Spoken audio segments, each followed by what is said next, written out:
HP TET any other जो exam है उनके लिए बहुत ही ज़रूरी है। यहाँ से क्वेश्चन पूछे जाते हैं। तो इससे पहले हम डिस्कस कर चुके हैं मोहनजोदड़ो के बारे में।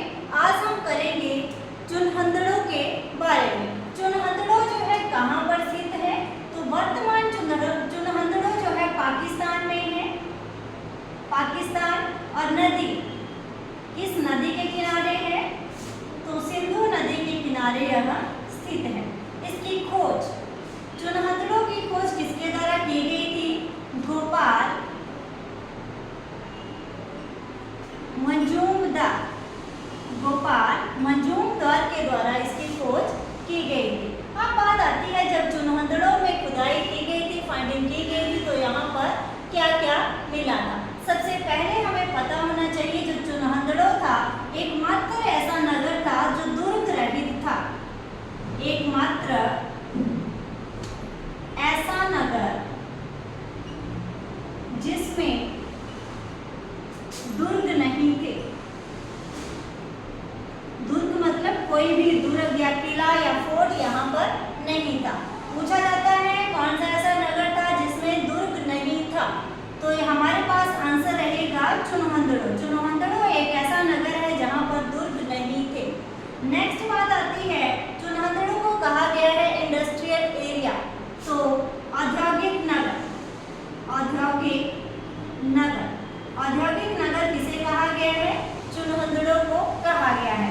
अब यहाँ पर औद्योगिक नगर तो था, लेकिन यहाँ पर क्या बनाया जाता था? तो मनका बनाने के कारखाने। मनका बनाने के कारखाने यहाँ से प्राप्त हुए हैं। पूछा जाता है मनका बनाने के कारखाने कहाँ से मिले हैं? चुनहंदड़ो से मिले हैं। नेक्स्ट देखना है जब यहाँ पर फाइंडिंग की गई थी, खुदाई की गई थी, तो यहाँ से क्या प्राप्त हुआ है? वक्राकार ईंटें। वक्राकार ईंटें। वक्राकार ईंटें हमें कहाँ से प्राप्त हुई हैं? चुनहंदड़ो से प्राप्त हुई हैं। नेक्स्ट देखना है हमारा हमें यहाँ से क्या मिला है? लिपस्टिक।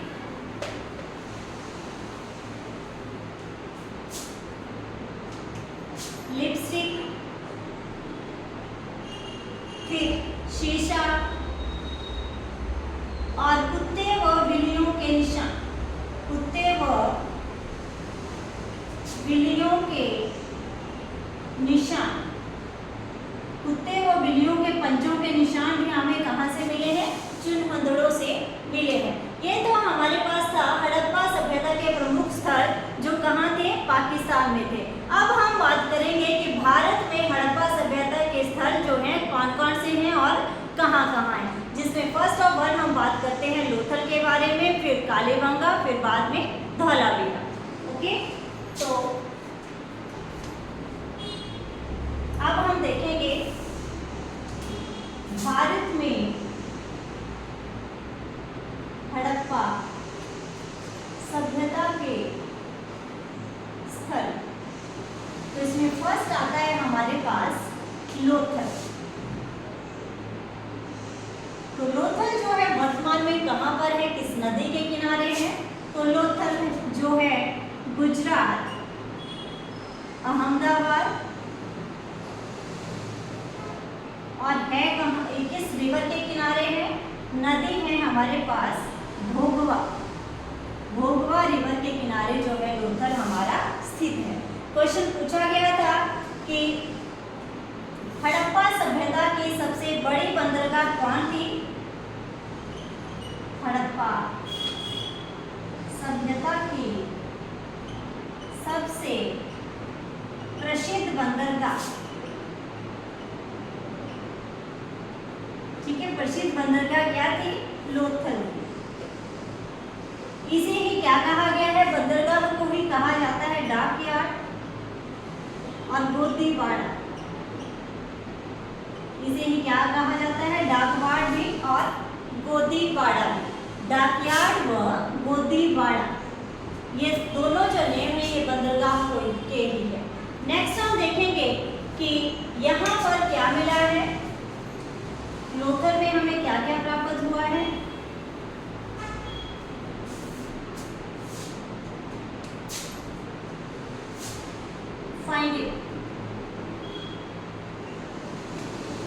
फाइंडिंग में मिले हैं आटा चक्की।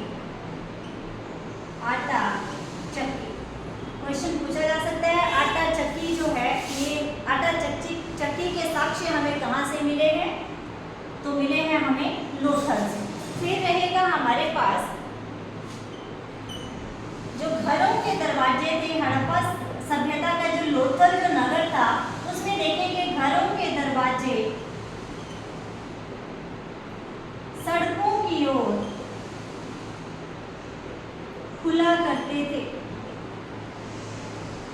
जबकि यहाँ पर एक और पॉइंट है कि सिंधु घाटी सभ्यता जो है, सिंधु घाटी सभ्यता है जो हड़प्पा सभ्यता है, उसमें दरवाजे जो थे वो गलियों की तरफ खुलते थे, गलियों की तरफ खुलते थे, वो खुलते थे गलियों की तरफ। लेकिन लोथल ऐसा नगर था जिसमें घरों के जो दरवाजे थे वो सड़कों की ओर खुला करते थे। नेक्स्ट देखेंगे हड़प्पा सभ्यता में चावल के प्राचीनतम साक्ष्य। हड़प्पा सभ्यता में चावल के प्राचीनतम साक्ष्य हमें कहाँ से मिले हैं? तो ये मिले हैं हमें लोथल से। ठीक है, ये हमें कहाँ से मिले हैं? लोथल से मिले हैं। नेक्स्ट हम बात करते हैं कालीबंगा। नेक्स्ट हम बात करते हैं कालीबंगा।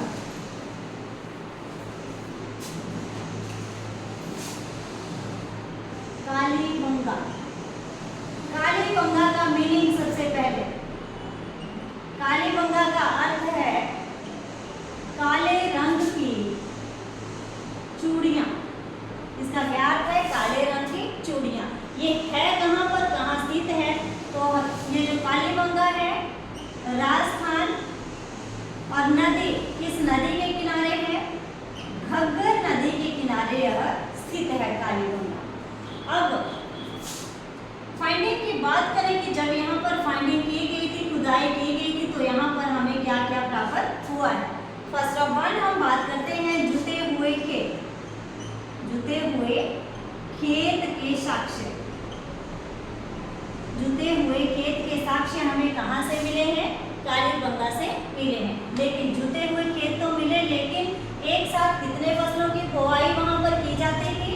2 फसलों की बुआई, 2 फसलों की बुआई,